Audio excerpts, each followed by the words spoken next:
Eh bien, bonsoir à tous et à toutes, c'est Giaco et bienvenue pour un nouveau stream du mercredi soir. Je ne vais pas sortir la même phrase que je sors à chaque début de stream, même si ça fait encore une fois un beau bout de temps qu'on ne s'est pas vu. Et dans les choses qui m'ont manqué de cette absence, tant des lives que de ma présence ici, il y a mes enceintes, putain de merde. Le retour du grave, là, c'est beau.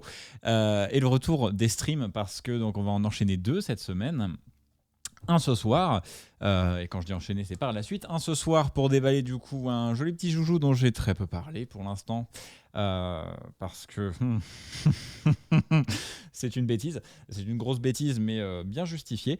Et de l'autre côté, demain, les annonces de Blackmagic Design, du coup, qui vont être orientées sur l'aspect diffusion et production en direct, donc choses qui vont être plutôt intéressantes, je l'imagine. Et c'est peut-être qu'ils comptent annoncer des gros trucs, je sais pas, parce qu'habituellement, il n'y a pas cette espèce de compte à rebours géant là qu'il y avait sur le site. C'est la première fois que je le vois, et ça laisse peut-être présager des choses monumentales qui nous attendent. Je ne sais pas. Dans tous les cas, merci à vous d'être présents. J'espère que vos semaines de vacances, si vous êtes en vacances, se sont bien passées. Moi, du coup, je suis de retour pour 2 semaines sur 2 vidéos aussi, 2 enchaînements de vidéos qui vont être plutôt intéressants. Notamment une qui va être sur un petit ami micro USB dont vous entendrez du coup parler cette semaine. Et puis la semaine prochaine, un autre sujet lié également à l'audio. Et puis bon, ensuite, on pourra prendre des libertés pour parler de choses visuelles aussi, parce que le nom est là, quoi. Hein, autant en profiter. Il y a des choses dont il faudrait qu'on parle. Et c'est bien. C'est bien, c'est bien. C'est une fois de plus une transition toute trouvée. Parce que ce soir, on va pas forcément parler que de son. Pas que. Pas que du tout. Bonsoir Orana, merci du follow, bienvenue à toi. Et donc avant d'ouvrir ces fameux objets, il me semble nécessaire du coup de vous remercier, car c'est grâce à vous que ce genre d'investissements sont possibles.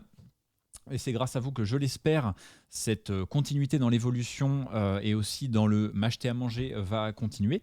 Grâce à tous les gens qui utilisent mes liens affiliatoman, et je ne cesse d'insister là-dessus parce que c'est grâce notamment à ça que l'année prochaine, je vais pouvoir récolter une cagnotte pour payer mon loyer pour mes futures formations, que je peux me permettre ces petites folies d'investissement techniques qui permettent non seulement du coup d'approvisionner la chaîne en contenu sur ces investissements, notamment, vous l'aurez compris, j'avais parlé du Compass et il va refaire son apparition tôt ou tard.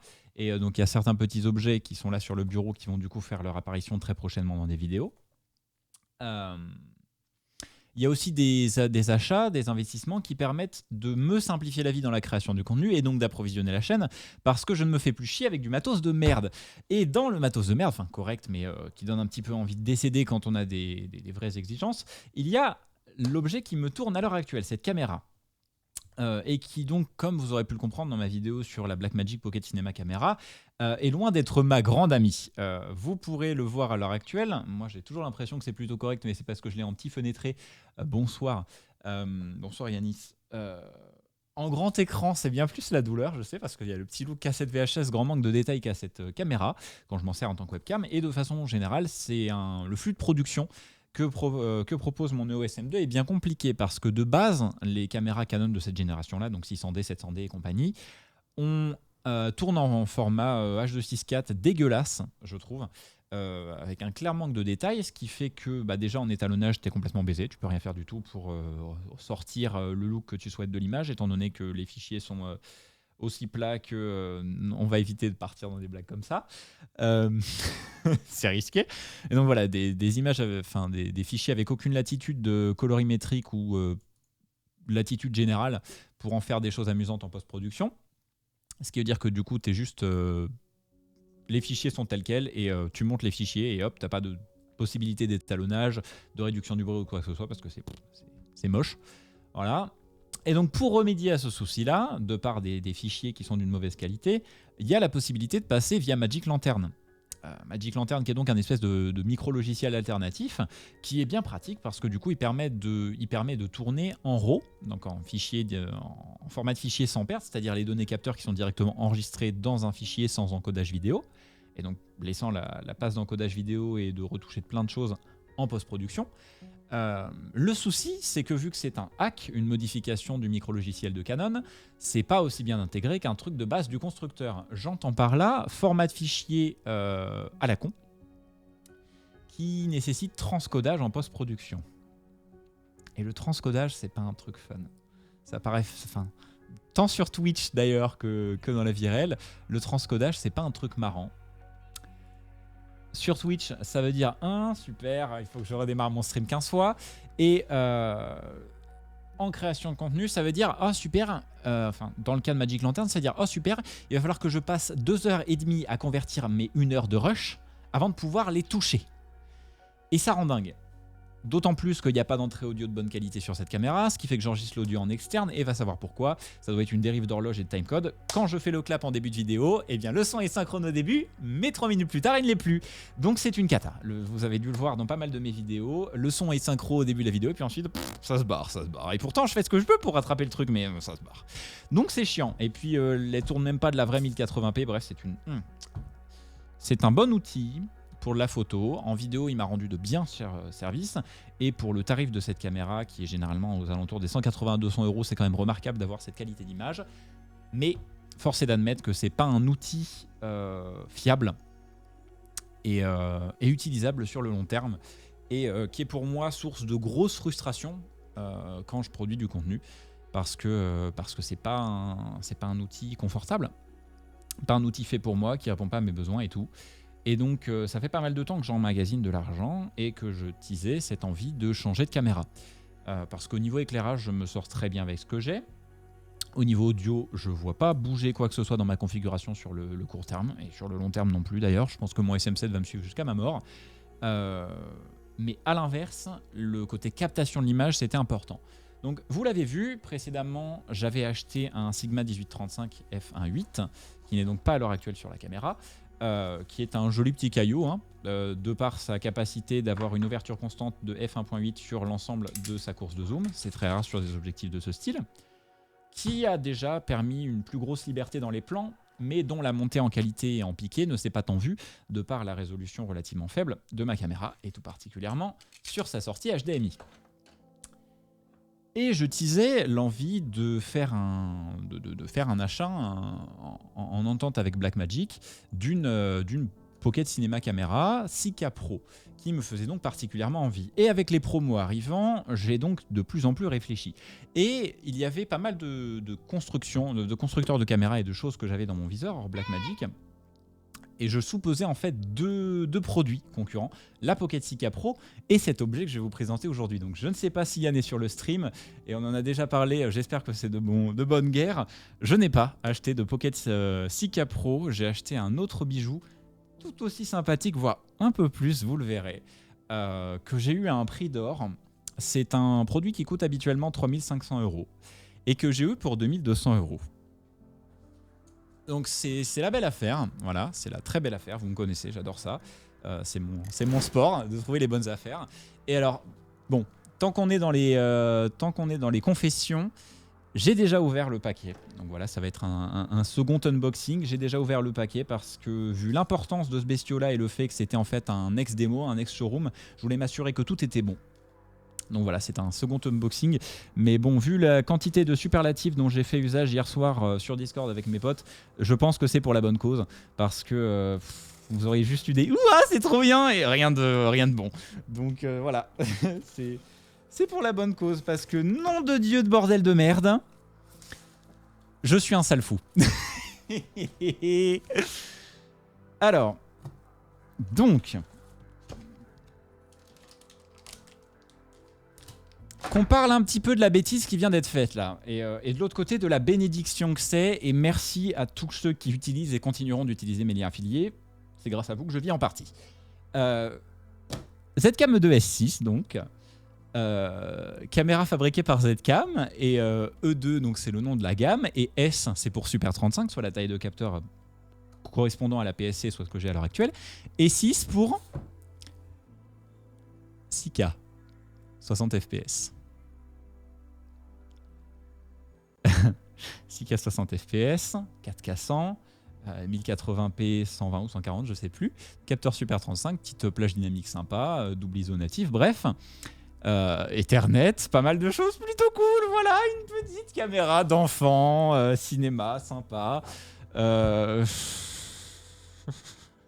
sais pas. On joue dans la cour des grands, là. On joue dans la cour des putains de grands. À partir de maintenant, chez Giaco Audiovisuel, je vous le dis. C'est... ça... Comme dirait Étienne le beau leader, ça ne laisse pas indifférent. C'est un... ça, on se lave les mains, on met du gel hydro et tout. C'est... Waouh. C'est quelque chose. C'est quelque chose. Donc c'est une caméra méconnue, je pense. Levez la main, ceux à qui ça ne dit pas grand-chose. Bonsoir, Monsieur Knight. Enfin, voilà, levez la main ceux à qui ça ne dit rien, une ZCam 2, enfin ZCam en général, parce que c'est un constructeur très méconnu et qui fait des dingueries. Parce que donc là, pour 3K5, le prix d'original chez TRM, 3K chez la plupart des autres vendeurs, pas escrocs, pardon, et 2K2 du coup dans le cas de chez CVP en ex-démo et promo. Donc très belle affaire. Et donc caméra qui est plutôt intéressante parce que donc elle est au format cube.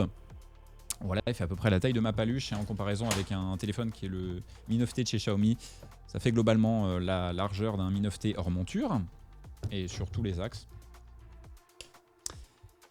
Et donc comme je l'ai dit, capteur super 35 mm, 6K 60, capable également de shooter en open gate, c'est-à-dire l'intégralité du capteur, chose très intéressante et qui se fait rarement sur même la plupart des Blackmagic ne le font pas. Là on est niveau Harry et Red. Et donc plutôt sympa, qui enregistre sur C-Fast, on en parlera après, avec prise micro, prise casque, petite antenne pour le contrôle en Wi-Fi 5 GHz, RJ45 on en reparlera après, ça c'est juste une dinguerie totale, USB-C ça on en reparlera après, c'est une dinguerie totale, alimentation en high rose, comme toute caméra professionnelle qui se doit, sortie auxiliaire 12 volts pour aller alimenter d'autres choses, parce que là c'est l'entrée, là c'est la sortie. Port de télécommande en LANC, on en reparlera aussi, ça c'est une dinguerie. 2 entrées XLR, ça c'est absolument magnifique. Et 2 voies de commande en UART qui permettent du coup de la synchroniser en timecode avec d'autres périphériques audio comme vidéo, ou de synchroniser avec d'autres caméras pour le shoot en multicam. Sortie HDMI pleine taille avec des vis pour les verrouiller, même chose pour l'USB type C. Et connectique batterie Canon, Sony NPF. Permettant du coup, contrairement à la E2, contrairement au BMPCC, d'avoir jusqu'à la NPF 990, basiquement une putain de powerbank, tu tournes toute la journée avec ça. Accompagné du coup par l'antenne, chose très amusante, c'est qu'il y a marqué gift sur l'antenne, genre c'est un cadeau, bah oui merci. Et oh oui, oh c'est une bêtise, Noart, c'est une grosse bêtise, mais que j'ai commencé à développer, j'expliquerai un peu après s'il y en a que ça intéresse toujours. Et fourni avec le câble d'alimentation le plus badass que j'ai jamais vu fourni avec une cape. Genre c'est tellement beau là. Le putain de Aeros vers l'EMO. Et donc, vers des tapes. Enfin, le putain de l'EMO vers des tapes et des tapes vers 12 volts. Donc c'est comme ça que j'alimenterai. Donc voilà. Joli bijou. Avec du coup un insert latéral. Bah, merci pour les cheers, Rana. Merci beaucoup. Un insert latéral pour y disposer soit un filtre ND électronique, soit un filtre ND normal. Monture interchangeable, dévissable. Vous avez Sony NP, Sony E, micro 4 tiers. Doit y avoir Nikon F aussi. Ça, c'est du coup une monture EF active verrouillable en rotation. Oh, c'est tellement pro, c'est tellement beau, bordel! Et il y a un EF avec Turbo Mount, donc avec Speed Booster. Que je lise ton message du coup, Rana. Bonsoir, merci. Message pour te dire merci pour tes vidéos qui m'ont bien servi sur le choix de mon petit matériel son et j'ai pu enfin me faire plaisir sans me planter. Eh bien, c'est avec grand plaisir. Si jamais un jour tu as besoin de plus de conseils, n'hésite pas à passer sur mon serveur Discord. C'est d'autant plus pratique parce qu'on peut discuter directement pendant ce temps-là. Donc voilà, dinguerie que j'ai accompagné du coup comme premier accessoire par un câble adaptateur. Oh, plus long que ce que je pensais, c'est cool. Aeros 5 broches vers 2 XLR, 5 ou 6 5 broches vers 2 XLR. De chez Alvin's Cable. Alors, le Aeros c'est un folklore parce que donc... Je sais pas si la cam va réussir à faire le focus. Parce que là, je vais être tellement près. Si, voilà. Donc là, vous avez 5 broches dans un truc qui fait même pas la taille de mon petit doigt. Je vois pas comment ils font pour souder ça, les gens qui font ça, c'est surhumain. Qui envoie du coup vers 2 XLR. Donc c'est ça la première dinguerie, c'est que je vais plus avoir besoin de soucis pour enregistrer mon son. Hein. Voilà, c'est problème réglé grâce au Heroes. Magnifique. 2 XLR avec Alim Phantom et des préamplis qui sont apparemment pas si mauvais. Et donc, on va en parler, on va l'allumer et tout, juste après. Hein, chaque chose en son temps, faisons le déballage, je pense que tu es d'accord. J'allais pas la laisser toute seule. La petite bête. Il était nécessaire de l'accompagner. Et donc pour l'accompagner, je te rassure Raph, je n'ai pas dépensé 1000 € dans du rig. J'en ai dépensé bien moins. Et ça, c'est grâce à une compagnie que vous connaissez peut-être, qui s'appelle Small Rig. Voilà. Alors j'attends encore 3-4 outils, 3-4 choses qui arrivent, parce que je sais pas pourquoi ils ont envoyé le pactage en 2 fois. Il me manque en fait comme truc que j'ai acheté, parce qu'ils offrent pas mal de choses aussi avec, pour les achats au-delà d'une certaine somme. Ils sont très sympas là-dessus. Genre j'ai dû en avoir pour 240 € d'accessoires cam, et ils m'ont offert genre 100 balles d'accessoires en plus. Donc là j'ai un multi-outil gratos, j'ai une coque pour iPhone 12 Pro Max. J'en ai pas mais c'est sympa. Et j'ai un trépied métallique, mini trépied métallique d'une valeur de 50 balles. Ça doit être d'une valeur de 30 balles. J'ai la coque qui est d'une valeur de 10 balles. Donc voilà, j'en ai eu pour 90 ou 100 $ d'accessoires gratuits. Et quand tu t'inscris chez Small Rig, ils te donnent aussi un code promo de 50 €. Donc au final, j'en ai eu pour que dalle pour une quantité d'accessoires de malade. Donc c'est génial. Par où commence-t-on? Parce que là, il y a pas mal de choses. Je pense que c'est clair. On va commencer par le plus important.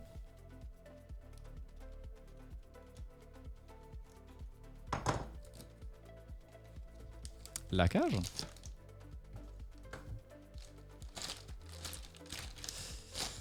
La raison de mon choix du coup d'aller chez Small Rig n'était pas tarifaire à la base, mais justement lié à la cage, parce que s'il y a un truc que je veux,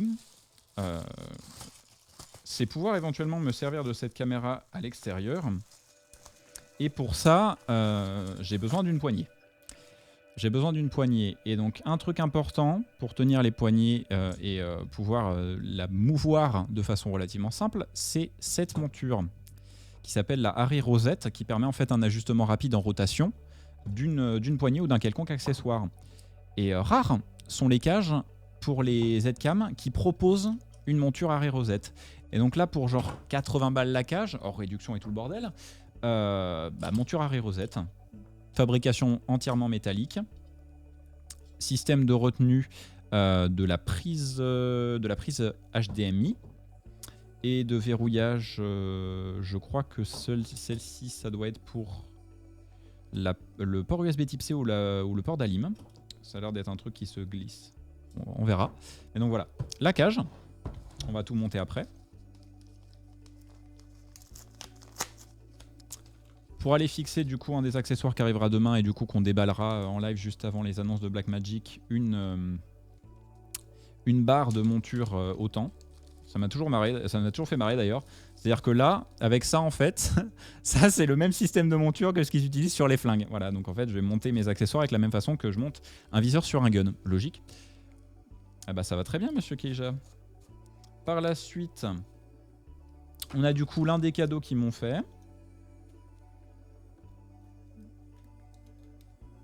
Donc tous ces achats-là ont été faits sur la boutique officielle de Small Rig. Ce qui du coup vous donne accès à vraiment pas mal de privilèges et de systèmes de promo et tout. Donc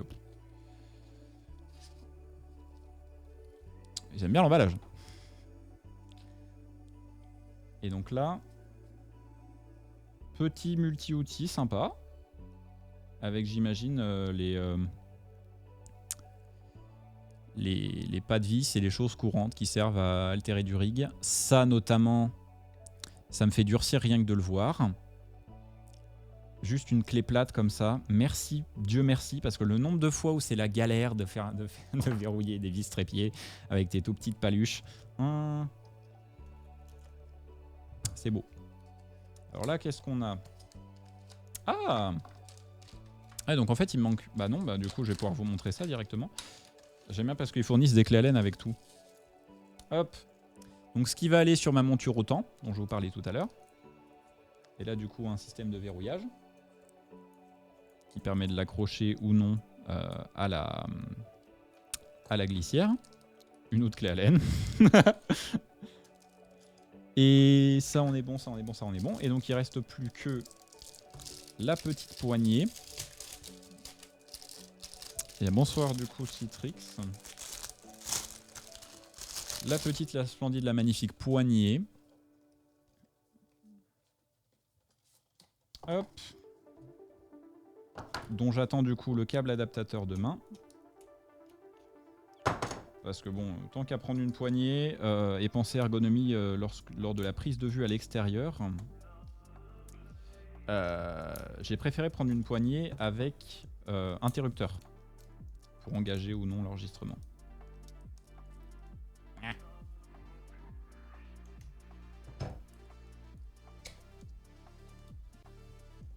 Trop cool. Voilà. Non mais j'aime bien toutes leurs boîtes qui se défacent qui se défont comme ça. Oh. Ah. Oh. Et donc là. Super boîte. Encore une clé à laine. Et putain. Et le câble de connexion dont je vais pas pouvoir me servir parce que c'est pour les caméras Sony. Et donc voilà. Paf, USB type C et puis port de télécommande. Et là du coup dans le cas de celle-ci, de base, c'est une télécommande pour caméra Sony. Et donc voilà, petite poignée très confort en bois. C'est splendide, c'est magnifique. J'aurais pas pu rêver mieux, clairement. J'aurais pas pu rêver mieux. C'est beau. C'est juste trop beau. Alors que je fasse la part des emballages et la part des trucs qui restent sur la table. Parce que là, ça va commencer à être le foutoir. Voilà. Et avec la laine de partout. Hop. Et donc, voilà. Je vous propose de commencer le montage du rig. Et pendant ce temps-là, je vous invite à me faire part de vos questions ou réactions par rapport à cette cam-là. Comme ça, du coup, je vais me taire, je vais monter le truc. Et puis, au fur et à mesure de vos questions, je vais vous répondre. Et puis ensuite, on passera évidemment à l'allumage tant mérité de cette caméra et la démonstration de ses fonctionnalités, parce que Dieu sait qu'il y en a beaucoup. Parce que c'est ça qui a notamment fait que j'ai tranché pour celle-ci, plutôt que pour une Blackmagic. Encore un peu serré. Donc voilà, allez-y, faites-vous plaisir sur les questions, c'est le moment.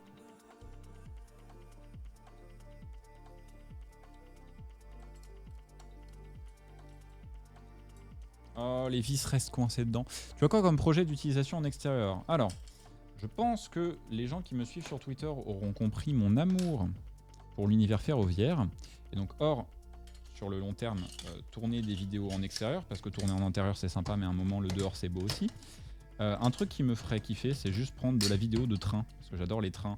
Du coup, voilà, je pourrais tourner des trains avec ma caméra. Je pourrais filmer des trains, parce que j'aime les trains. Ça fera une petite caméra compacte que je pourrais avoir en paluche.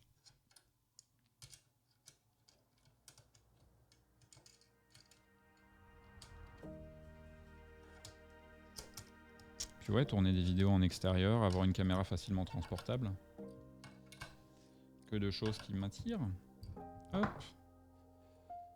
Donc là maintenant elle est dans sa petite cage et j'ai donc toujours libre accès à l'ensemble des boutons, à l'écran.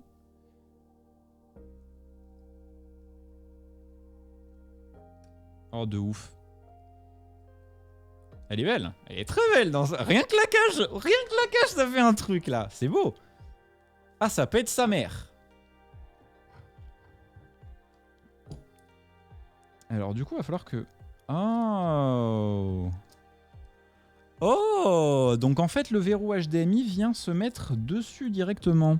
Intéressant, très intéressant. Par contre, quelque chose me dit que je vais pas avoir le bon câble HDMI, donc je vais pas la monter. Et donc directement ça se met là. Ok. Modèle de quoi, Citrix? Alors, je vous rassure, je suis pas tant un salaud, j'enlèverai tôt ou tard comment dire, la protection d'écran. Bon, dans l'immédiat, je vais être quelqu'un de civilisé et la laisser. Enfin, d'incivilisé, du coup. Parce que, actuellement, les gens qui laissent ça ad vitam aeternam, ça me stresse. T'es là, genre, bah, c'est bon, tu l'as le matos en fait. Il y a personne qui va chouiner si tu enlèves le protège écran qui ne protège pas trop comme des rayures, contre les rayures. C'est la Zcam E2 S6. Modèle Super 35 mm.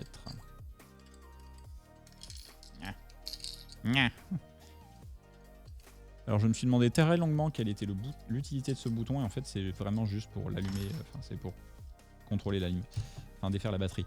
Alors, pourquoi est-ce que j'ai une vis là? Je ne sais pas. Mais c'est sympa quand même. J'aime parce qu'il y a directement un petit logement pour une clé pour défaire la cam en cas de besoin et un autre pour y mettre la clé Allen. Je fais pas trop confiance aux aimants, mais c'est bien, c'est intelligent. Et puis quand tu mets ta plaque de trépied, bah ça se retrouve couvert et ça risque moins. Et du coup, t'as plus le truc pour défaire la plaque de trépied. C'est bon. L'ironie du truc. Mais c'est bien d'y avoir pensé. Et donc...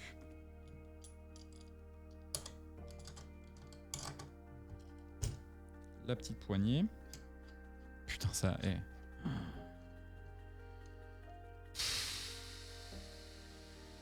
C'est badass un peu. Parce que j'ai pas déballé les accessoires.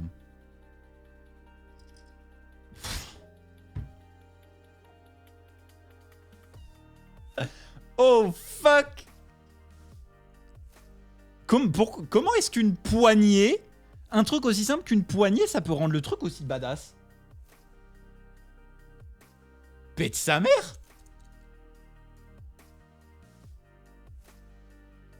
Alors, elle ne risque pas de surchauffer vu sa taille. C'est un corps entièrement métallique. C'est un corps entièrement métallique, donc non. L'ensemble de la cam, en fait, sert de système de refroidissement.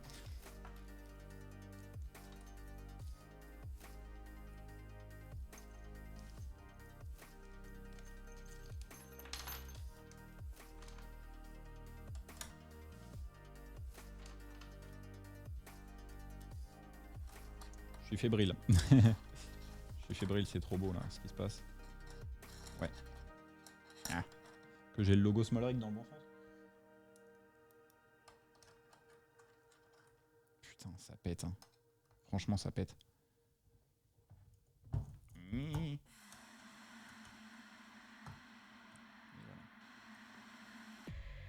Et donc là.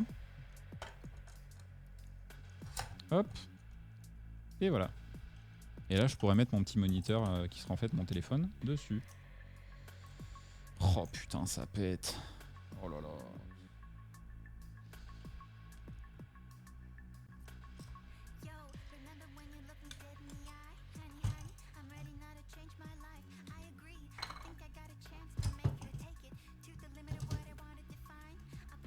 Le fait que la monture soit verrouillable comme ça, c'est tellement bon.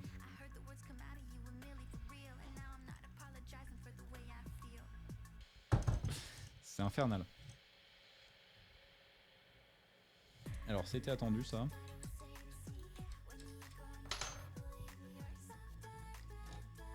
Je perdrai pas ma réputation de bourrin si facilement. J'avais trop vissé. Oh merde. Mais...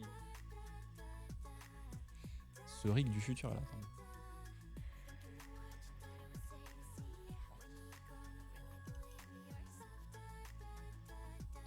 C'est fou. Et donc là, du coup, j'aurai mon téléphone. Et là, bah, 3 points de contact, quoi, en fait. Parce que je peux carrément la coller contre mon torse. Avoir le téléphone qui est comme ça, laqué. Par là, comme ça. Et là, je suis bon, quoi. La poignée a pas l'air full ergo. La poignée, bah, si, au contraire. Moi qui ai des grosses paluches, elle est parfaite, quoi. Elle est au contraire parfaite parce que j'ai... Non, ça, c'est mon bureau. Elle est au contraire parfaite parce que j'ai pas la... Enfin, elle glisse pas sur le côté. J'ai bien les... j'ai une grosse main, donc j'ai tout qui se retrouve dessus. Et j'ai le trigger pour lancer au pas l'enregistrement. Eh bah non, pas des masses. Parce que je vais prendre un adaptateur RJ USB-C. Donc je passerai par le RJ et la latence est juste microscopique. Et puis si ça me gêne sur le long terme, rien m'empêche de prendre un moniteur. Les fils Word, ça coûte rien du tout.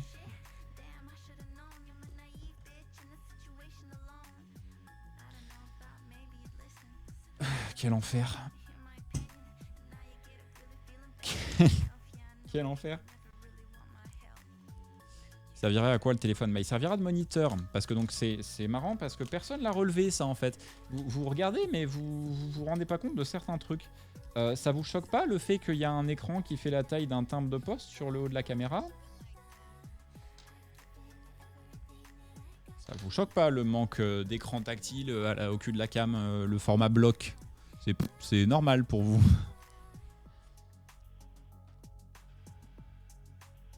Genre bon, c'est pas un format de caméra conventionnel entre nous.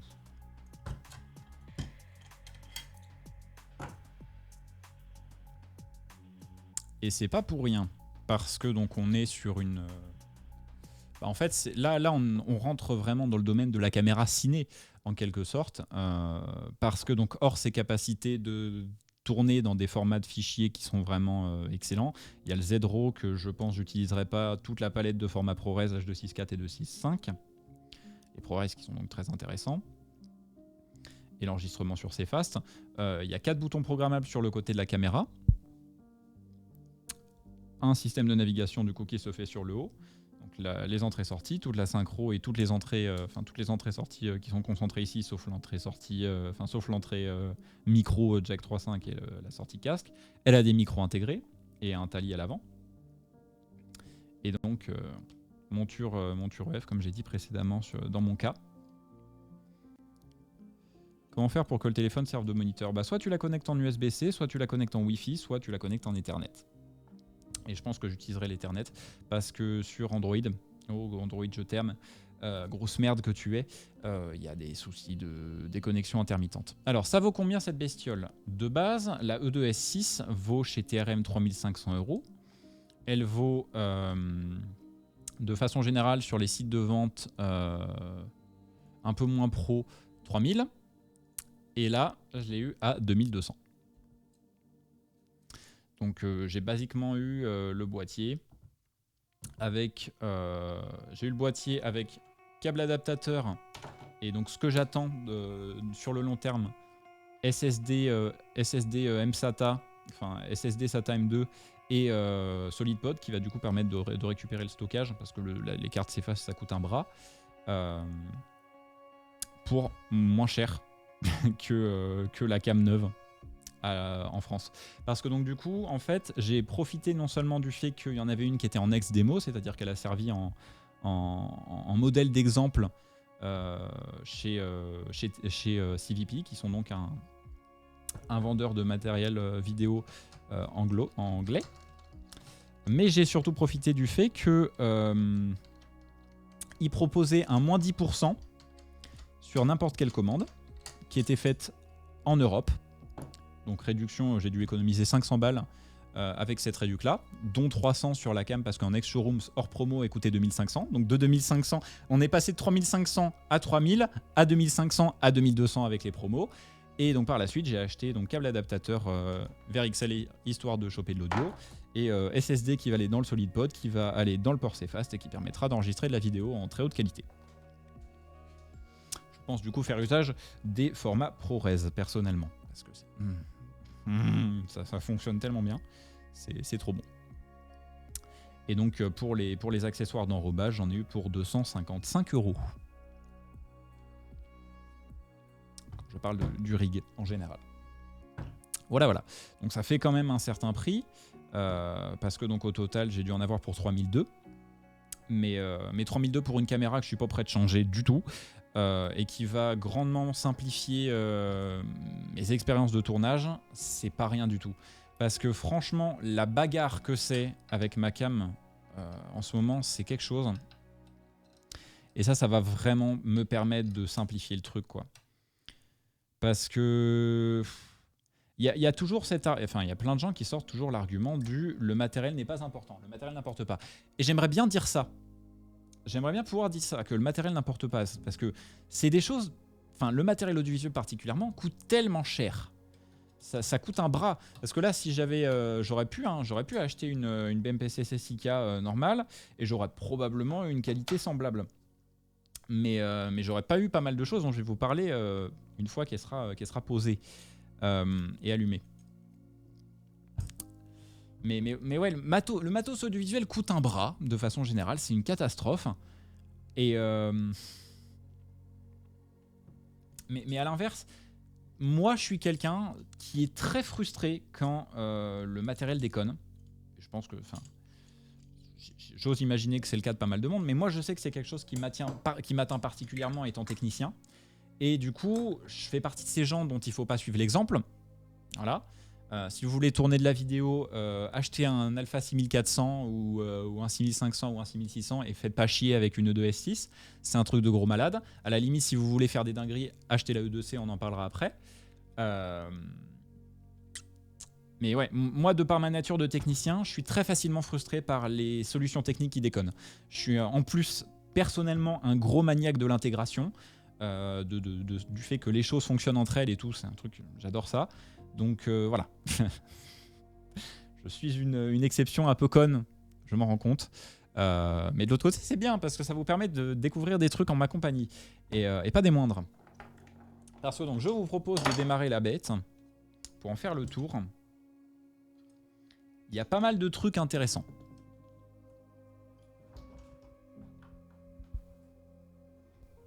Alors, évidemment, maintenant que je vais avoir mis la monture trépied, elle va se casser la gueule continuellement.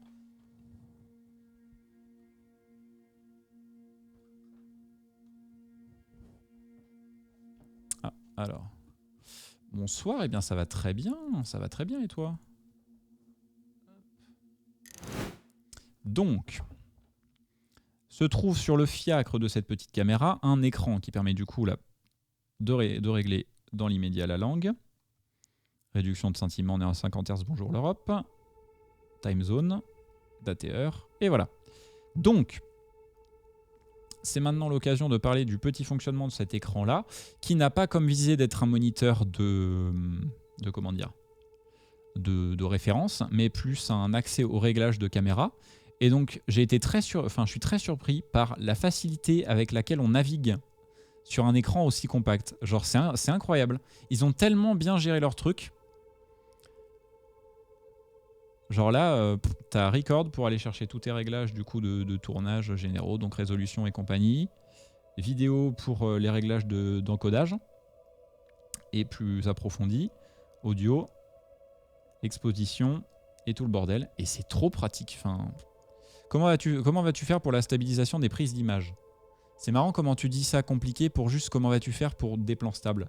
Alors, je suis pas un expert, mais il y a un truc qui fonctionne bien. Ça s'appelle un trépied. C'est pas mal. Tu devrais essayer.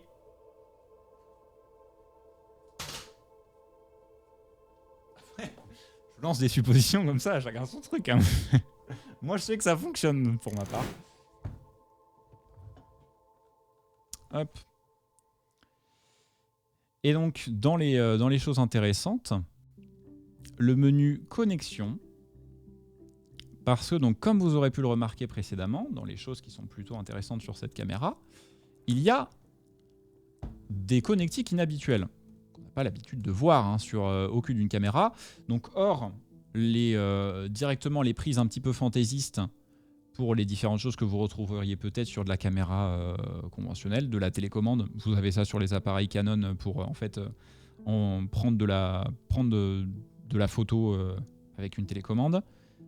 Le XLR, bon, vous pouvez le convertir en connectique audio normal. Le contrôle, oui, c'est inhabituel, mais généralement, c'est de la prise BNC pour la synchro. Le Wi-Fi, oui, bon, ça, je vous le confie, voilà, ça commence à être bizarre. Mais surtout, le RJ45 et l'USB type C. Alors, ces deux prises font des choses très ô combien intéressantes, pour nous, créateurs de contenu hybride. Et c'est là où d'un côté, je déconseillerais l'achat de ces caméras, enfin de cette caméra particulièrement, mais de l'autre, si vous avez des besoins hybrides et des poches profondes, il serait peut-être intéressant d'envisager une version réduite. Parce que je vais dans Menu, je vais dans Connect, je vais dans USB, et dans toutes les options qu'il y a là, il y en a une qui s'appelle USB Caméra et une autre qui s'appelle Network. Oui, mesdames et messieurs. Vous avez face à vous une caméra cinéma qui peut aussi faire webcam USB. Moi, je dis c'est intéressant. Ça a le mérite d'être atypique. Et c'est des petits trucs comme ça qui sont pas mal. Et donc, le RJ45, vous allez me demander, que fait-il? Eh bien, contrairement à l'USB-C où vous allez... du coup, je pense que vous aurez vite compris le concept. Je vais brancher ma caméra en RJ. Allez, la configurer vite fait. Pour que le network soit bien en routeur, voilà. Et donc, voilà, on la met de côté. Et alors, admirez le truc incroyable. Parce que ça, c'est quand même bien culotté. Si mon navigateur veut bien se lancer. Hop. Bonsoir, bonsoir. Je vais sur 192.168.1.27 qui est l'IP de ma caméra. Et là j'ai ma preview avec une latence totalement admissible et accès à l'ensemble de la palette de réglage de ma caméra.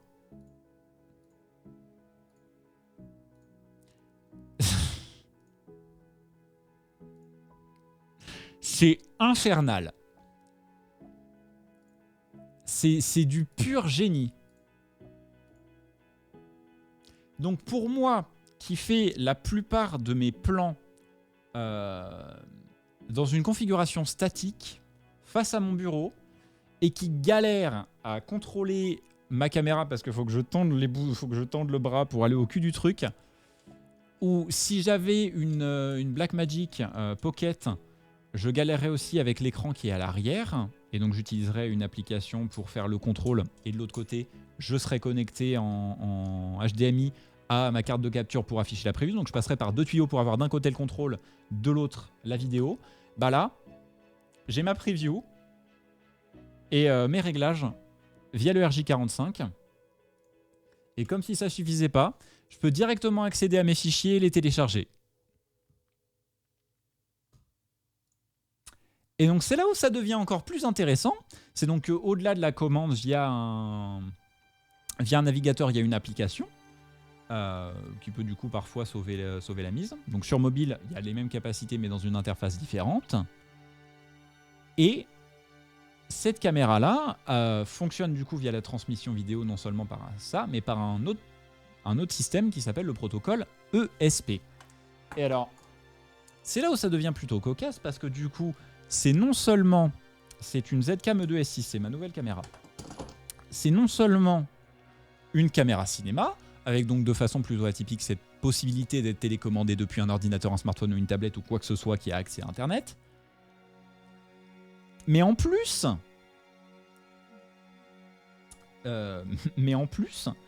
c'est une caméra sur IP. Parce que via le protocole ESP, vous pourrez récupérer le flux un petit peu comme du NDI sur n'importe quelle machine via le logiciel de conversion ou directement dans OBS Studio via un plugin qui permet de l'intégrer comme source. Et c'est là où du coup je trouve qu'il y a des choses qui peuvent être faites. Quelques trucs qui peuvent être faits. Parce que pour continuer, donc vous avez la possibilité de la connecter en USB type C pour vous en servir comme webcam. Vous pouvez la connecter aussi en USB type C pour accéder à cette même commande en réseau, parce que le réseau peut passer via l'USB type C, donc pas forcément besoin de bouffer sa carte réseau ou quoi. Vous pouvez vous brancher à côté directement dans l'ordi.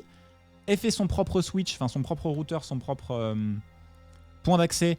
Donc vous pouvez y accéder via le 5 GHz ou directement en RJ de la caméra à l'ordi. Pas besoin de passer par un switch. Ça va beaucoup trop loin. Ça va beaucoup trop loin. Elle peut s'alimenter en PoE. Ça ne s'arrête jamais. Et c'est là où du coup, le prix de la cam, au vu de toutes ces fonctionnalités intéressantes dont on va pouvoir parler sur le futur et dont je vais pouvoir faire utilisation, ça devient dingue.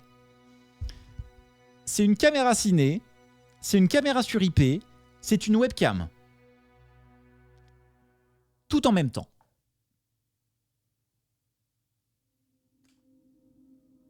What?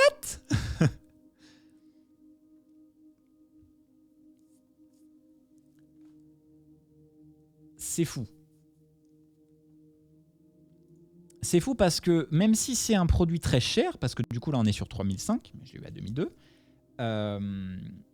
dans la gamme plus bas, il en existe d'autres, notamment la E2C, qui est du coup vendue sur le coût des 900-950 €, qui reste donc quand même très cher, mais qui dispose des mêmes capacités de télécommande, même capacité de PoE, même capacité de webcam, même capacité d'USB type C, pas d'entrée XLR mais entrée audio jack très bonne qualité, capteur micro 4 tiers, monture micro 4 tiers, monture interchangeable, même boîtier avec des boutons tout partout, et enregistrement sur carte SD au lieu d'être en CFAS, donc média beaucoup moins cher, et enregistrement en Z-RAW, et en ProRes, en H264, H265. Donc pour la E2C, je pense qu'on est également sur une caméra qui est juste, si vous avez le budget et les ambitions, parfaite pour du stream. Parfaite pour un créateur pro qui en fait son métier, qui en obtient rémunération, qui fait d'un côté de la vidéo depuis son bureau, et parfois de la présentation de produits et tout, et de l'autre côté, qui fait du stream. C'est juste... C'est du génie.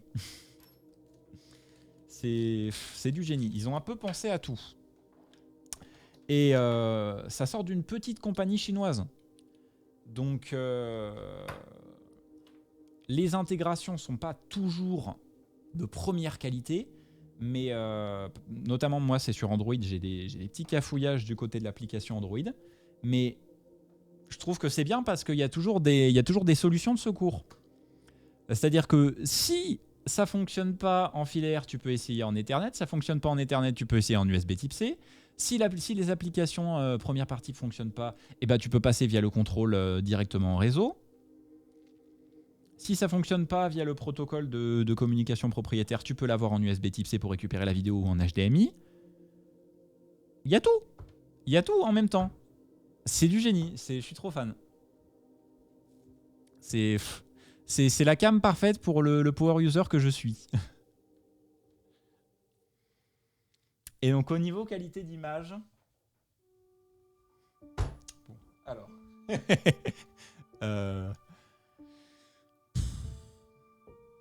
Est-ce que je vous vire le M2 ou est-ce que je la mets à côté, auquel cas ça va être un cauchemar? Ça va être un cauchemar, donc je pense que je vais faire sauter le M2. Alors, que je vais mettre un éclairage décent.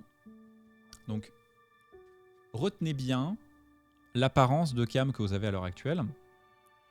Je peux même, si vous voulez, vous montrer ça en plein écran, parce que là, vous voyez la chose de façon un peu trafiquée.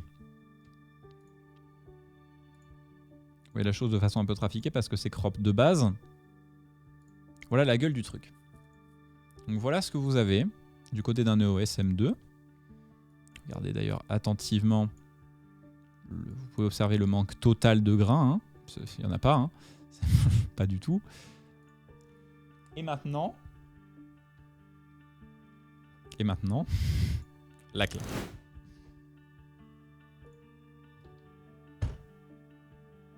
Ouais, mais j'ai qu'un pied et j'ai mon enceinte qui bloque le truc, donc c'est un peu compliqué. Sinon, j'aurais fait ça avec grand plaisir, mais ouais, c'est un peu la sauce, mon ami.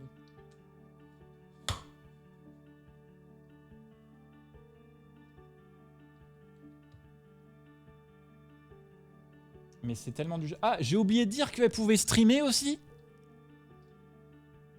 J'ai oublié de dire qu'elle pouvait streamer. Oh, quel dommage. Elle fait du RTMP. Donc si tu veux streamer sur Twitch avec, vas-y, fais-toi plaisir.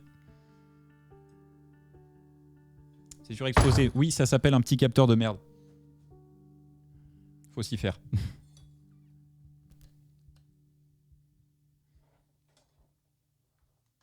Hop. Alors par contre, au final, il va falloir que je recule.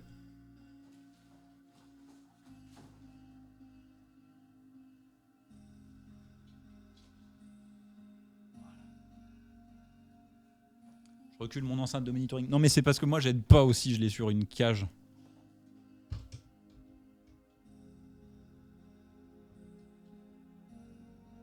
Hop là. Oh. Elle est trop belle, rien que toute seule comme ça, elle est trop belle. Alors.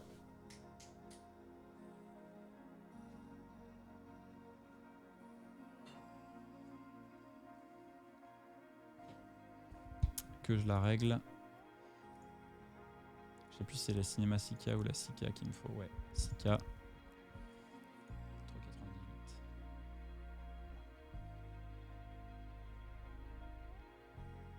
Paf. Et alors je l'ai trop avancé.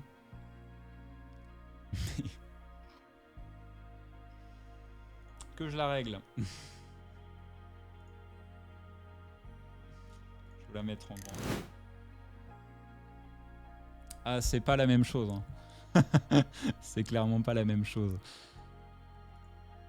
Ah ouais, non, c'est une dinguerie. Hein. Donc je suis bien avec 709. Ouais, je suis tout bon. C'est un enfer. C'est un enfer cette caméra. Hop, et donc shutter. Tu me oh par contre, tu es gentil, tu me mets le shutter en angle. Voilà. 180 degrés. Hop, et en ISO. Voilà. C'est... Y a-t-il du grain? Non. C'est...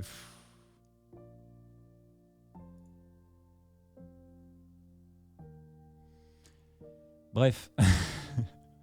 C'est juste, bon, c'est cool de se dire que la caméra a une belle image. Et donc là, j'ai différents modes de... Oh, d'accord. Donc là, j'ai le mode Hipster 1. J'ai le LUT Hipster 2. Et j'ai le LUT Hipster 3. Là, ça fait cinématique. Là, on est sur des films de Michael Bay, attention.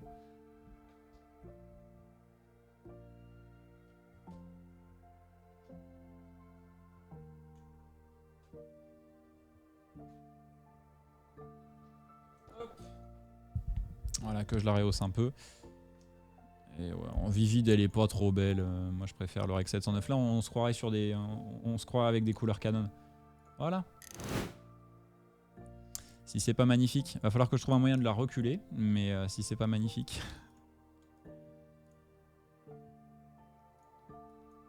Et donc voilà, moi de l'autre côté, du coup, j'ai tous mes réglages qui sont bien au chaud. Qui sont bien au chaud depuis la commande en réseau, quoi. La vie est belle. La vie est belle. La plage dynamique est juste... ce qu'elle est. La plage dynamique est juste ce qu'elle est, parce que donc... faudrait que je trouve un moyen de vous avoir en même temps le M2. Ça va être l'occasion de vous montrer la capacité webcam en USB type C, tiens.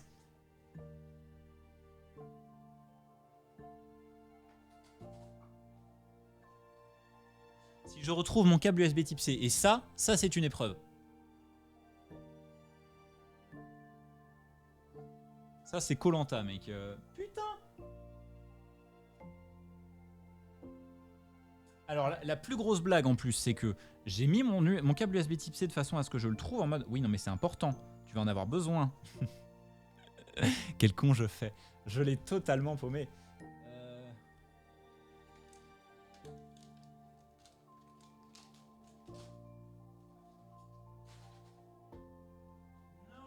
micro USB. Déjà, pourquoi est-ce que j'ai du micro USB? Ah bah il est là. Yes. Et donc on va perdre la cam du dessus, tiens.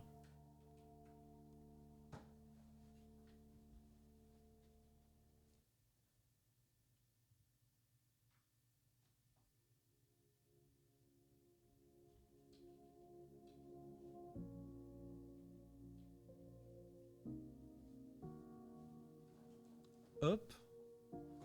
Et voilà. Et là, il est branché en USB-C. Chose amusante, c'est qu'elle communique également le son. Donc, vous pouvez aussi vous en servir comme interface audio. Hop. Et donc, que je remette sur pied, c'est un bien grand mot, mon EOS M2, bah en fait, je vais peut-être avoir moyen de le mettre sur un trépied sur mon bureau comme un chien.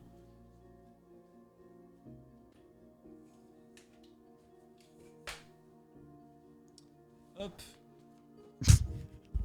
La mise en place la plus ghetto de France. Hein. Oh, bah non, c'est trop haut.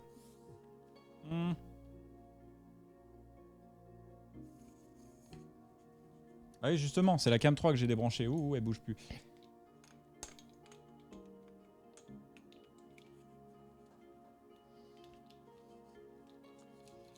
« 40 € hein, aussi, faut pas le juger.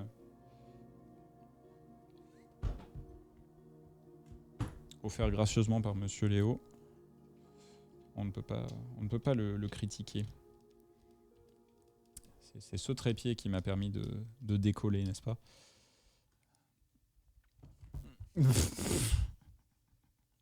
Ah, l'enfer que c'est! Ça n'a aucun flow. C'est la sauce totale, ce live. C'est du direct, quoi.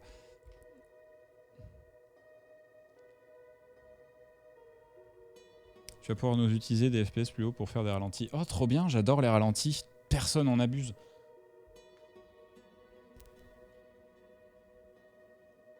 C'est pas comme si, genre, tout YouTube faisait ses vidéos limite en ralenti de A à Z.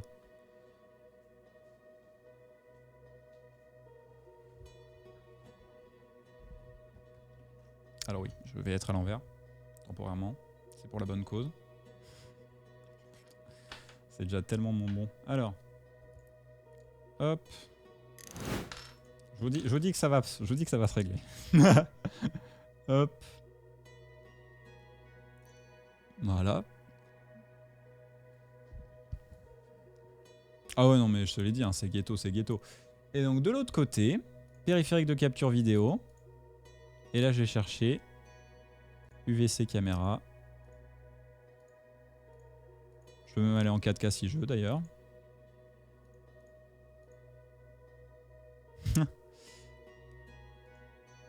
contrôleur n'a pas assez de ressources pour ce périphérique. Alors, qu'est-ce qu'on va débrancher d'autre? La deuxième webcam, hop. Si je me mets en 1080, 24, et voilà. Alors il me l'a tramé comme un chien parce que je l'ai pas mis en 4K. Hop. Et voilà.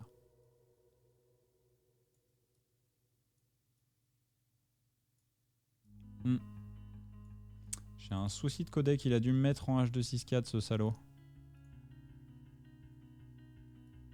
Voilà, mémoire MJPEG au lieu de me chier dessus. Non mais. J'ai dit non mais. Alors non. H264.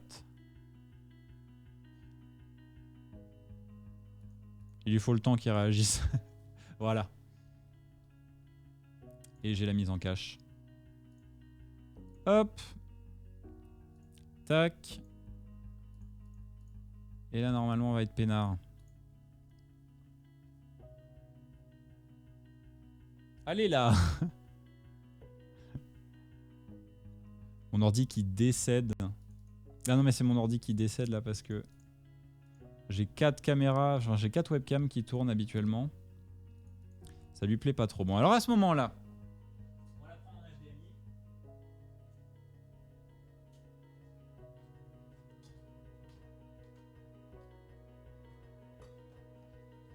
je vous dis à la guerre comme à la guerre. Si l'ordi veut pas, moi je veux. Hop, 80. Et voilà. Laquelle vous préférez? Je crois que la question elle est vite répondue.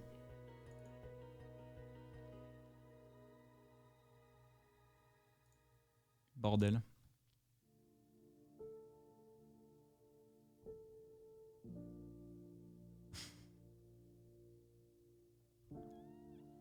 En fait, t'as l'impression que le OSM2 t'as pas fait la mise au point correctement. La quantité de détails sur le visage de l'une versus l'autre, c'est un bordel. Et là, je suis en 1080, je suis pas en 4K. C'est normal, c'est parce que je passe pas par les mêmes cartes de capture. C'est fou.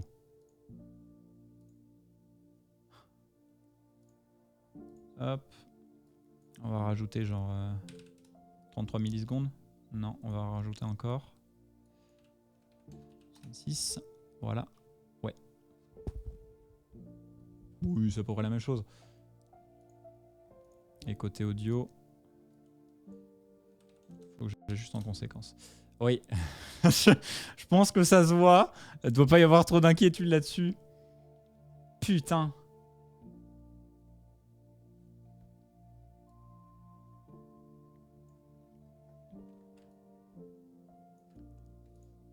Et alors le bord.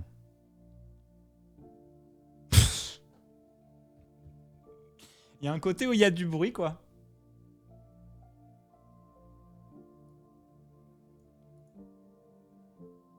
Mais c'est une différence de color science aussi, de volonté d'étalo et tout. Mais je trouve que la Zcam a un rendu un peu plus naturel, quoi. Là où sur le Canon, normalement, je suis en neutre. Donc ça doit être le profil de couleur le plus correct et non saturé qu'il y a. Ça envoie déjà vachement dans le blanc et tout. Putain. Ça bloom pas, ça crame.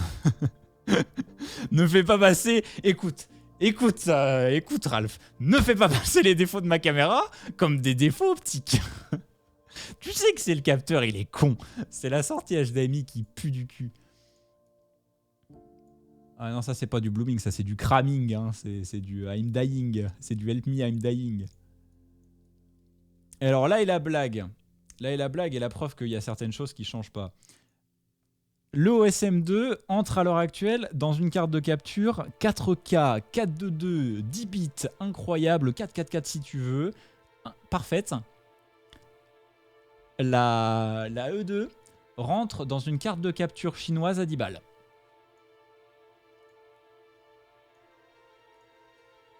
Non mais je comprends hein. Tout va bien. Tout va bien.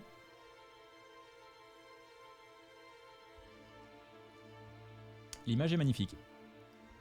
L'image est magnifique.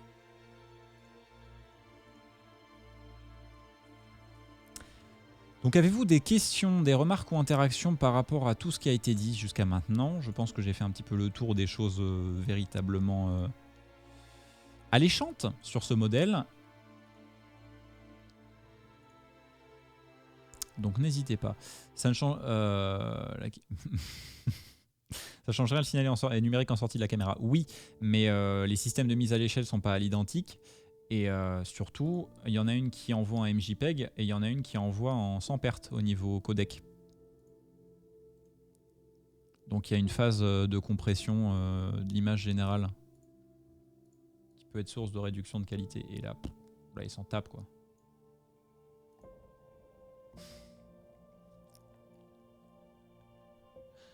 On a un génie dans le chat. C'est pas EZCam. Ah non, mais c'est magnifique. Je connaissais, ne connaissant pas EZCam. Alors, c'est pas EasyCam, c'est juste Zcam. Que je vous envoie du coup des liens. Ça s'impose. Et donc voilà. Si vous avez des questions, je l'encourage. Sinon, le triste sans vos questions est un peu triste. Enfin, sinon, le stream sans vos questions est un peu triste. Hop.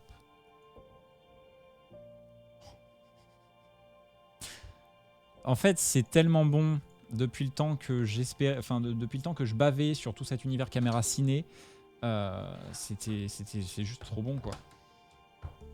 Parce que perso, moi j'ai beaucoup de mal avec les caméras hybrides de façon générale.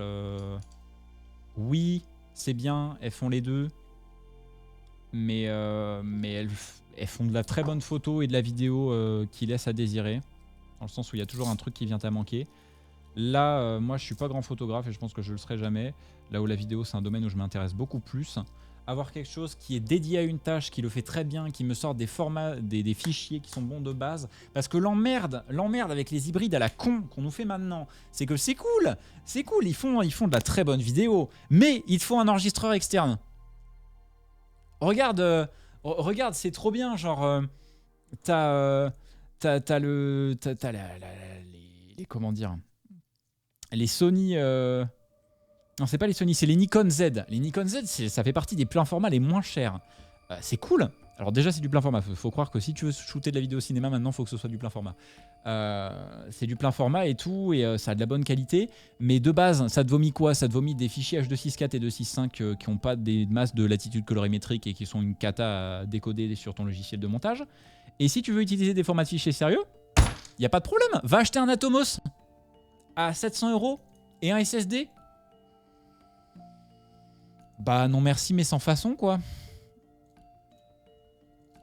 Et puis payer ensuite des objectifs à 1200 € balle, enfin 1200 € pièce, parce qu'il faut des objets en plein format qui en plus pèsent un âne mort. Enfin,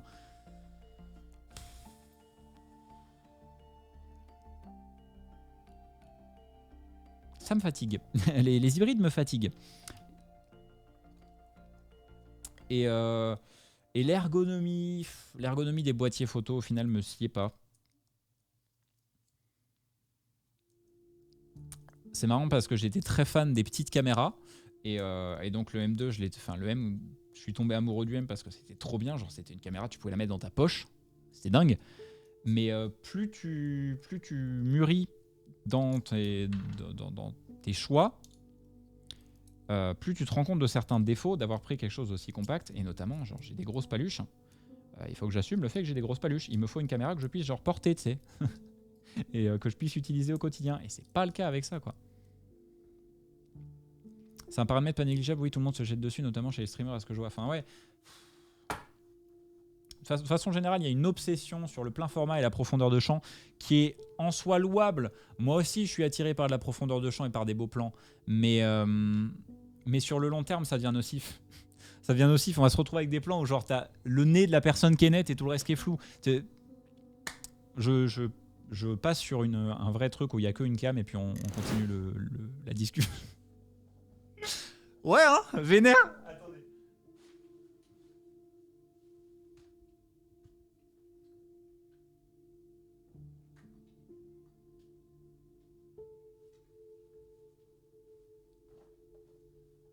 Voilà.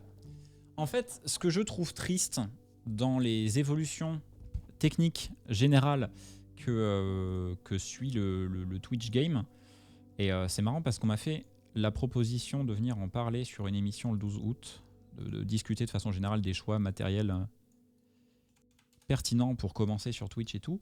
Et je pense que sur cette vidéo, enfin sur cette diffusion-là, je vais pas faire que les bonnes choses à acheter pour commencer à diffuser, mais aussi les trucs cons qu'il faut pas acheter quand on commence et qui, de façon générale, sont pas une bonne idée. Le combo carte de capture, appareil photo. Alors oui, ça te sort une image plutôt sympathique, mais il y a d'autres façons que il y a d'autres façons déjà que le choix de boîtier pour créer de la profondeur. Le nombre de personnes qui achètent des foutus A7S ou quoi et qui se tirent avec l'objectif kit, ça fout un peu le mort. Les gens qui achètent des vieux EOS 700 et compagnie et qui shootent des trucs moches parce que la sortie HDMI est pourrave, coucou le OSM2, ça fout un peu le mort. Et autrement, les gens qui achètent des gros boîtiers et qui en fait comptent sur uniquement la profondeur de champ pour créer une profondeur de plan. Genre juste, c'est flou l'arrière, c'est bon. Je trouve qu'il y a une grosse... au fur et à mesure du temps, hein, dites-moi si c'est que moi, je trouve... Enfin, j'ai cette impression que la façon de voir l'éclairage vidéo et l'éclairage de façon générale se nuance de moins en moins. C'est-à-dire que quand tu regardes la plupart des films anciens et le cinéma en général, ils ont plusieurs façons de créer de la profondeur dans leurs plans. Et notamment, le plus important, du temps où ils avaient des caméras film avec des petits capteurs, c'était l'éclairage. Et ça l'est toujours. Et d'un côté, tu as le ciné qui gère de la profondeur avec des nuances de teinte d'éclairage et ne serait-ce que de luminosité. Et tu as tous les kikoulols du stream qui vont juste foutre des lampes RGB derrière et puis c'est bon. Et qui vont s'éclairer avec 2 keylights plein pot. Ah non, c'est pas beau, enfin...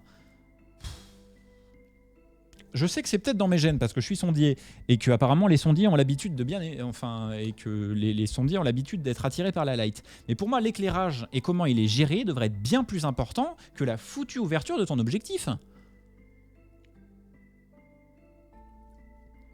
Et derrière la foutue ouverture de ton objectif, il y a...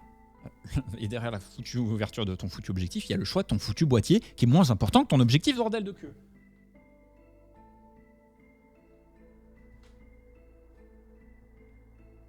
Parce que sauf si tu as une épave avec la sortie HDMI la plus cannée du monde, eh ben tu vas t'en sortir avec un EOS M200. C'est usant.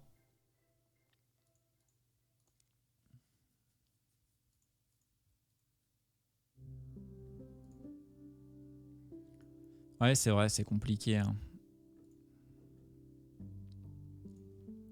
Ça ne coûte pas rien. Oh, une ampoule action à 10 €. Dis donc, que fait-elle là? Hop, qu'on s'éclaire mieux. Et que je réexpose comme il faut.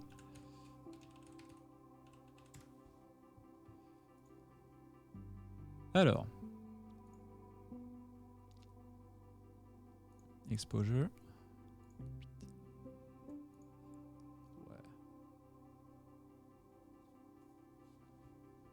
Genre, tu peux créer tellement de différents... Enfin, il y a tellement moyen de créer différents looks juste en modifiant son éclairage au niveau de comment c'est positionné. Voilà, genre, c'est non seulement une histoire de choix de privilégier le RGB parce que c'est bien plus simple et facile à comprendre et oh là là, regarde, ça change de couleur, que de faire vraiment de la nuance avec des températures de couleur au-delà de juste de la couleur en elle-même et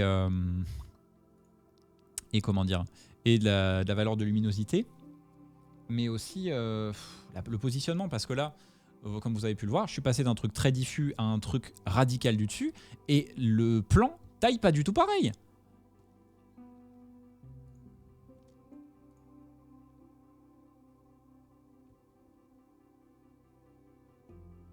L'uniformisation trop poussée, qu'entends-tu par là? L'image est un peu floue, on va pas lire chaque poil du visage indépendamment. Mais là c'est un bordel. C'est-à-dire qu'avec mon M2, je pouvais m'en battre les couilles si je me rasais pas. Là, ça se voit, c'est incroyable.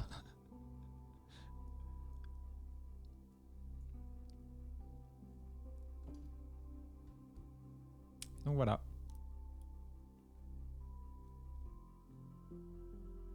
Il est mignon, hein, je vais le garder parce qu'il fait de la photo et il est très pratique en voyage. En fait, les mecs mettent tellement peu de lumière qu'il leur faut des capteurs qui gèrent bien en basse luminosité. Soit ça, soit... Enfin, ouais, il y a un côté tout ou rien. Il y a un côté tout ou rien. C'est-à-dire que c'est soit tu fous 2 keylights, parce que je continue à dire keylight parce que c'est que ça. Hein. Soit j'ai fous 2 keylights en 2 keys et même pas éclairage 3 points, juste éclairage 2 points 100% dégueulasse. Soit je suis dans l'obscurité éclairé par la lumière de mes écrans, quoi. C'est triste. Bonjour, Shoji42, bienvenue. SM7, c'est par appétence pour la radio que ça me fait rêver à titre perso. Ouais, les SM7, ça attire tout le monde. Mais ouais, ça fait partie. Enfin, j'espère, c'est pas sûr, mais j'espère pouvoir être présent à l'événement là où on m'a fait la proposition. Parce que le SM7, c'est un truc qu'il va falloir que je tacle aussi. Parce que c'est un excellent micro. C'est un excellent micro, je l'adore, il est magnifique, il a un excellent son et tout. Mais le nombre de personnes qui, pour commencer sur Twitch, partent directement là-dessus, c'est pas un service rendu. Achète un Révélateur. Tu veux commencer sur Twitch, achète un Révélateur. C'est le meilleur micro jamais conçu pour commencer. Parce que dedans, tu as non seulement un micro de bonne qualité, qui domine le Yeti et qui a des caractéristiques comparables.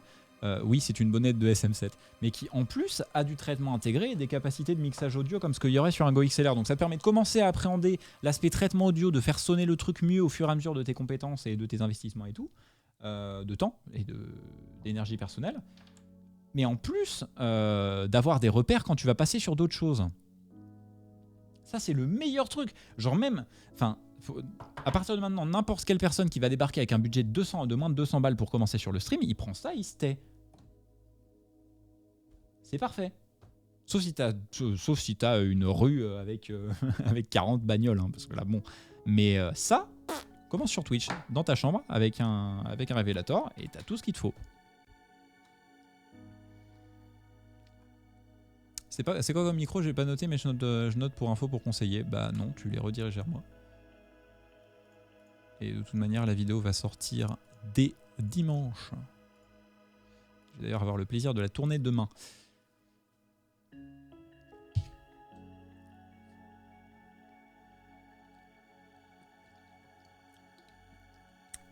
Aujourd'hui, on ne recherche plus le matos que l'on prend, on choisit en fonction de celui que l'autre a. Ouais, on est bien d'accord.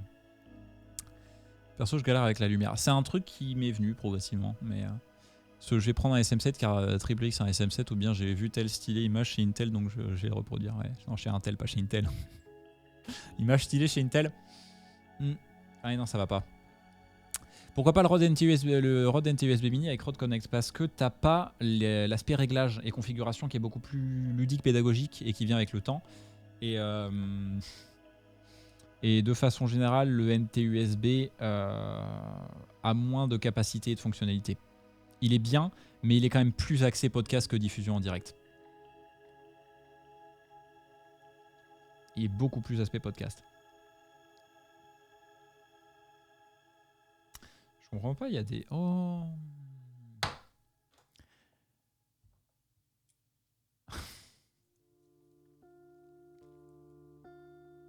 J'arrive pas à comprendre comment Small Rig font. Ils vendent du matos à pas cher du tout. Ils copient rien chez personne. Et c'est génial.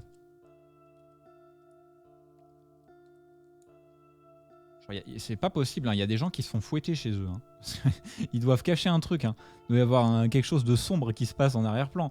Parce que comment est-ce que tu peux proposer des produits d'une telle qualité, quoi? C'est vachement intelligent. Tu peux foutre tes vis directement sur le truc pour pas les perdre. Et en plus, ils te l'offrent avec ta commande, quoi. Mais merde! Les mecs sont bons! Donc oui, vous l'avez pas vu, mais j'ai aussi commandé ça pour ma tête, enfin ma rotule Manfrotto, parce que j'avais plus ce qu'il faut pour la plaque. Avez-vous encore des questions? Des choses à dire? Quoi que ce soit.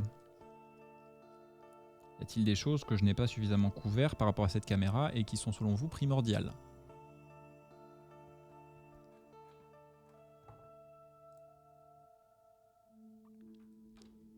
C'est le moment. On s'arrête à 23. Parce que je veux pas trop m'éterniser parce que demain, demain il y a un autre stream. Alors l'alternative plus entrée de gamme, c'est vrai que je l'ai mentionné, je l'ai expliqué à l'oral, mais rien ne vaut une bonne page produit. Et puis de façon générale, une présentation de la lignée de Zcam. Est-ce que j'ai pris le bon Firefox? Non. Hop. Tac. Alors, donc on va faire l'ensemble de la lignée en commençant par le plus cher parce que c'est marrant. Donc il y a la E2F. Moi du coup je suis sur la S6, mais il y a également une F6 qui est donc plein format au lieu d'être en Super 35. Pourquoi est-ce que j'ai pris une Super 35? Bah déjà parce que c'était moins cher et surtout parce que j'ai pas d'objectif plein format et pas trop l'ambition d'aller dessus. Le Super 35 me convient amplement. Et ils ont donc une version 8K, donc 6K 60, 8K 30, 12 bits partout et possibilité d'enregistrer en externe en ProRes RAW. En interne, du coup, vous avez l'ensemble de la palette de format ProRes qui est donc bien plus qualitative que ce que vous auriez couramment avec du H.264 ou du H.265 sur de la caméra grand public. La E2M4 qui reprend du coup le même format de boîtier et la logique de monture interchangeable que ces trois grandes sœurs, à la nuance que du coup celle-ci dispose d'une monture et d'un capteur micro 4 tiers qui est donc plus petit et un format différent, un format d'aspect différent de ce que présentent les précédentes. Et la E2 qui était en fait l'ancêtre de la E2M4 qui est toujours disponible, qui a un format de boîtier différent encore. Notamment, vous pouvez voir que la monture n'est pas interchangeable et vous n'avez pas les boutons personnalisables. Donc voilà, la E2M4 est plus à considérer que la E2 qui est donc un modèle ancien qui continue à vendre pour Dieu ne sait quelle raison, surtout que l'écran m'a l'air monochrome. Et donc voilà, E2M4 qui est le modèle moyen que je considérerais comme une alternative intéressante au BMPCC pour les gens qui sont sains d'esprit encore au niveau budget.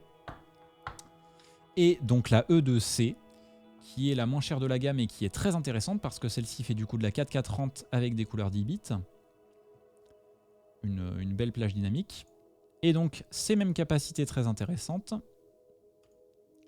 de port Ethernet et USB-C, alimentation et prise HDMI pleine taille et Wi-Fi.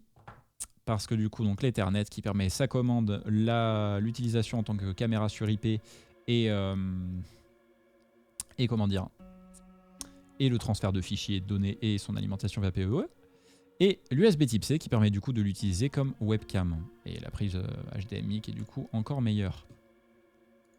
Et donc ça enregistre sur carte SD. Vous avez entrée micro, sortie casque. Le même format que la E2. Enfin non, un format plus petit je crois que la E2 parce qu'il y a des cages pour la E2C. Donc quelque chose de plus petit mais avec toujours des masses et des masses de pas de vis, un quart 20 pour l'attacher à divers endroits. Et donc une plage dynamique pas mauvaise du tout, un capteur 16 mégapixels micro 4 tiers. Et alors que je trouve les choses intéressantes, de la batterie en Canon LPE6 qui va du coup être beaucoup moins chère et généralement ce que vous allez trouver sur des appareils photo Canon. Donc pour des gens qui passent d'un DSLR Canon à un appareil comme ça, ça peut être pertinent. La monture micro 4 tiers fait que vous allez avoir des objectifs beaucoup moins chers et beaucoup plus compacts. Et donc celle-ci pèse 700 grammes. Et donc là où c'est intéressant du coup, c'est que tout ce petit paquet très, très sympathique est commercialisé à des tarifs plutôt attirants parce que donc là on est à 1000 €. Voilà, 1032, 1099. Donc pour 1000 €, vous avez un peu une suite, parce que la micro cinéma caméra est un peu abandonnée, une suite de production vidéo en fait, avec de la prise de vue avec des formats de très haute qualité en interne, une sortie HDMI d'excellente qualité, une connectique USB type C qui permet d'utiliser en webcam directement et de bénéficier de façon générale de choses plutôt intéressantes, notamment de son contrôle depuis un smartphone ou une tablette, et du transfert de fichiers. Donc directement en liant en USB type C, vous pourriez tout faire si vous l'utilisez en mode network. Et donc le RJ45 qui permet, et c'est là où je me dis putain ça c'est le pied pour les régies e-sport, d'alimenter la caméra directement en PoE, et en plus de récupérer le flux vidéo et de la télécommander.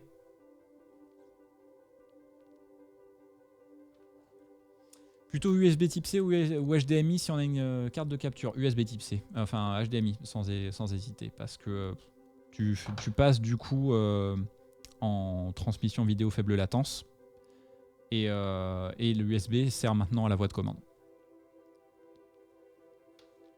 C'est plus confortable.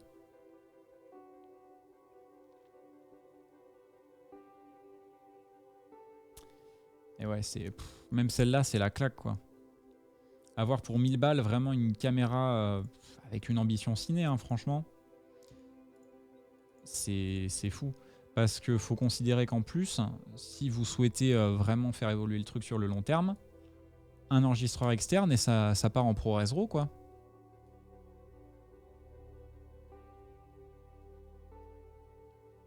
Et bon, c'est compatible évidemment avec une flopée de... Alors non, elle fait pas de Z-RAW, mais par contre elle enregistre en log et puis il y a toute la palette de format ProRes. Wi-Fi de 4 GHz. Et l'alimentation se fait beaucoup plus confortablement. Voilà, 1 ampère et demi là où celle-ci demande 3 ampères. Donc voilà. Une lignée de caméras très intéressante. Moi, le format caméra en cube, je trouve ça du pur génie pour plein de choses. Et c'est trop peu étudié, trop peu regardé, trop peu considéré. Ça a de l'avenir. Et on aura l'occasion d'en parler en vidéo. Je suis tombé sur le moitié que Sony va sortir ZV-10 presque au même prix, donc c'est intéressant comme info. C'est pas... Ouais, c'est ça. Ouais, c'est ça. Bah, la ZV-10, sauf si tu fais du vlog. Hein.